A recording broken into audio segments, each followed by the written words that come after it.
Today, I will be showing you how to create a Homes.com account.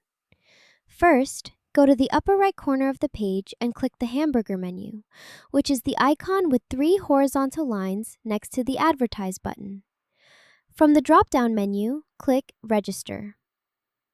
Next, you can choose to connect your account using Google, Apple, or LinkedIn, or you can enter your email address manually, then click Continue. After that, enter your first and last name and create a password for your account. Make sure to tick the I'm not a robot checkbox, then click Register.